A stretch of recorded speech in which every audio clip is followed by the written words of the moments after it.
اچھا جی، پروگرام کے اس حصے میں ہم آپ کی ملاقات کرا دیتے ہیں جی میڈیکل کے اسٹوڈنٹس تو آپ نے بہت سارے دیکھے ہیں، آپ سے ملواتے بھی رہتے ہیں، بڑے کامیاب لوگ جو بڑی بڑی مثالیں جو ہیں اس شعبے میں ہم آپ سے ان کی ملاقات کراتے رہتے ہیں جی. بٹ آج کے مہمان کے بارے میں آپ کو بتاتی چلوں جی، یہ مصنف ہیں ہیلتھ سروسز اکیڈمی کے بارے میں آپ کو بتاتے چلوں. اسلام آباد کے صرف طبی تعلیم کے پاکستان کے سب سے پہلے مصنف کے طور پر ان کو اعزاز سے نوازا گیا ہے، اور ان کی یہ جو کتاب ہے یہ خاص طور پر ہیلتھ سے ریلیٹڈ ہی ہے. اب ہم آج اپنی مہمان سے جب گفتگو کریں گے تو ان سے پوچھیں گے کہ ان کو خیال کیسے آیا بیسیکلی یہ بک لکھنے کا، اس بک میں کیا چیزیں جو ہیں وہ شامل کی گئی ہیں، کیا اسٹوڈنٹس کو گائیڈنس دی گئی ہے، ہیلتھ سروسز سے متعلق کیا کیا چیزیں شامل کی گئی ہیں. جی اپنی مہمان کا تعارف کرانا چاہوں گی.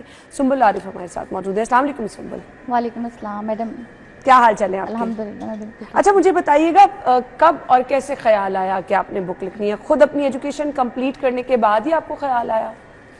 جی میں گریجویٹ بھی کنگ ایڈورڈ میڈیکل یونیورسٹی کی ہوں. اس کے بعد 2017 سے میں ٹیچنگ پروفیشن سے ایسوسیٹیڈ ہوں. میں لیکچرار ہوں الائیڈ ہیلتھ سائنسز کی کنگ ایڈورڈ میڈیکل یونیورسٹی میں، اور میں نے ڈفرینٹ سرٹیفکیشنز بھی کی ہیں لائک میڈیکل ایجوکیشن. اور الحمدللہ I am honoured to be the first Pakistani author who wrote a book on the subject of the medical education. اس کا جو فرسٹ ایڈیشن ہے وہ میں نے 2021 میں لکھا تھا. اچھا. اور یہ میرا سیکنڈ ایڈیشن ہے. اچھا. فرسٹ ایڈیشن کے بعد مجھے بہت زیادہ اپریسیشن ملی، اس سے مجھے موٹیویشن ملی، تو پھر میں نے اس کا سیکنڈ ایڈیشن لکھا. اور اس بک کا پرپز یہ ہے جو بھی میڈیکل پروفیشن سے ایسوسیٹیڈ ہیں، چاہے وہ ڈاکٹرز ہوں، نرسز ہوں، پیرامیڈیکل اسٹاف ہوں یا میڈیکل اسٹوڈنٹس ہوں، ان سب کے لیے ایک یہ گائیڈ ہے، پریکٹیکل گائیڈ، جو کہ افیکٹو بھی ہے اور اسٹوڈنٹ سینٹرڈ لرننگ پر بیسڈ ہے. اور مجھے انسپریشن کیسے ملی یہ بک لکھنے کی؟ جب میں نے میڈیکل سرٹیفکیشنز کی اور ڈیورنگ ٹیچنگ میں نے ریئلائز کیا کہ ابھی تک پاکستان میں کسی نے بھی ایسی کنسائز بک نہیں لکھی جو ایزی ٹو انڈرسٹینڈ ہو. تو پھر میں نے دیکھا کہ اسٹوڈنٹس کے لیے لرننگ ریسورسز بھی لمیٹیڈ ہیں. صحیح. اور ٹیچرس کے لیے ایک پریکٹیکل گائیڈ کا ہونا بہت ضروری ہے. تو I decided at that time to create something جو کہ افیکٹو بھی ہو اور ریئل ایکسپیرینسز پر بیسڈ ہو. ٹھیک ہے. اس میں کلاس روم کے ایکسپیرینسز، کلینکل کے ایکسپیرینسز ایڈ کیے ہیں. سو آپ نے اپنے ایکسپیرینس اس میں بتائے، ارد گرد والے لوگوں کے ایکسپیرینس بتائے، کیا کیا چیزیں اور کیا کیا ٹاپکس ہیں بیسیکلی بک کے؟ اس بک میں تھیریز ہیں، اپلائی کیسے کرنی ہے اسٹوڈنٹس پہ، ٹیچنگ میتھڈالوجیز ہیں. اس میں ڈفرینٹ تھیریز کو پڑھیں گے. اس میں پروفیشنلزم ہے، لیڈرشپ ہے، اس میں رول ہے ڈفرینٹ ہیلتھ پروفیشنز کا، وہ کس طرح سے اپنا رول جو ہے وہ پلے کر سکتے ہیں.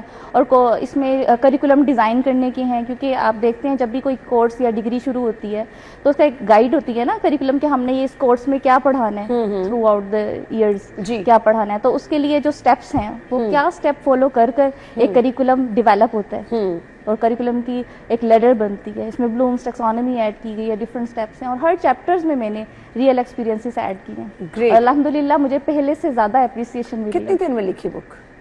یہ ہاف ایئر میں لکھ لیتی ہوں میں. خود میڈیکل پروفیشن کے لوگ جو ہیں آپ کی بک کو کس طرح سے دیکھتے ہیں، اپریشیٹ کرتے ہیں کہ اس سے پہلے؟ الحمدللہ میں اس کا سارا جو ہے وہ کریڈٹ دینا چاہوں گی اپنے ٹیچرز کو، اپنے مینٹورز کو، اپنی یونیورسٹی کو، کنگ ایڈورڈ میڈیکل یونیورسٹی کو، اور ہمارے vice chancellor professor doctor Mahmood Ayaz, جو اپنی فیکلٹی کو گرو کرنے کے لیے، اپنے آئیڈیاز کو ریئلٹی میں تبدیل کرنے کے لیے اپرچونیٹیز پرووائڈ کرتے ہیں. تو مجھے بھی یہ اپرچونیٹی دی to write something on behalf of King Edward. صحیح.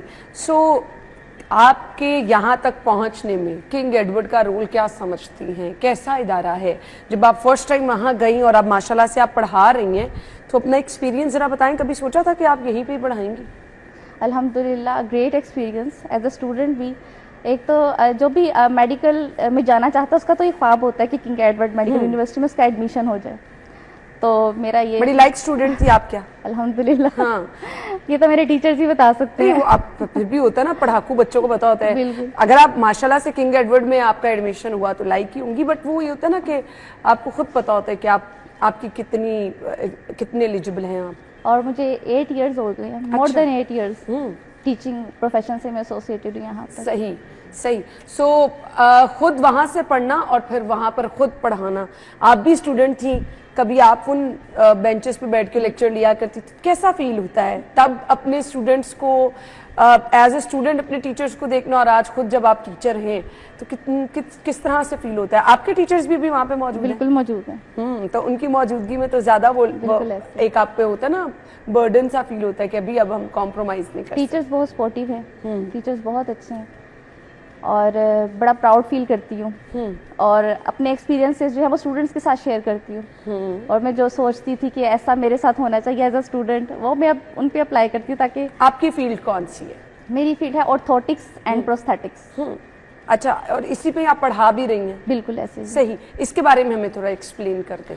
آرتھوٹکس اینڈ پروستھیٹکس نا آرتھوپیڈکس کی سب اسپیشلٹی ہے. اچھا, جس میں ریہیبلیٹیشن آ جاتی ہے. اچھا, اب ایسا ہے کہ اس میں نا ڈیوائسز بنتی ہیں, کچھ اسپیشل جو لوگ ہوتے ہیں ان کے لیے استعمال ہوتی ہیں, معذوری کی صورت میں استعمال ہوتی ہے. کچھ ہیلپنگ ڈیوائسز ہوتی ہیں, اسسٹو ڈیوائسز, اور کچھ جو ہے وہ اعضاء کٹنے کے بعد جو لگتی ہیں آرٹیفیشیل ڈیوائسز ہیں. تو پہلے آرتھوٹکس کا ذکر کر لیتے ہیں. آرتھوٹکس سبجیکٹ ہے, اور جو چیزیں بنتی ہیں ان کو آرتھوسس کہتے ہیں. تو یہ ڈیوائسز جو ہیں یہ ہیلپنگ ہیں, سپورٹیو ہیں.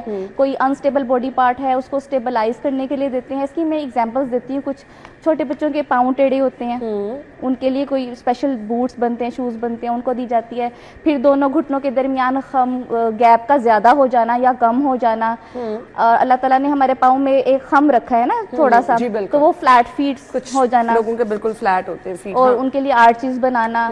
اور پھر اس میں آپ دیکھیں کہ کب نکلا ہوتا ہے, اگر وہ اسپیسیفک ڈگری تک ہے تو اس کو بھی کریکٹ کیا جاتا ہے with the help of orthotic devices. اچھا, وہ کیسی ڈیوائس ہوتی ہے؟ بہت سارے بچوں کو تو ہم دیکھتے ہیں ان کی بالکل ہی کمر ایسے ہوتی ہے نا.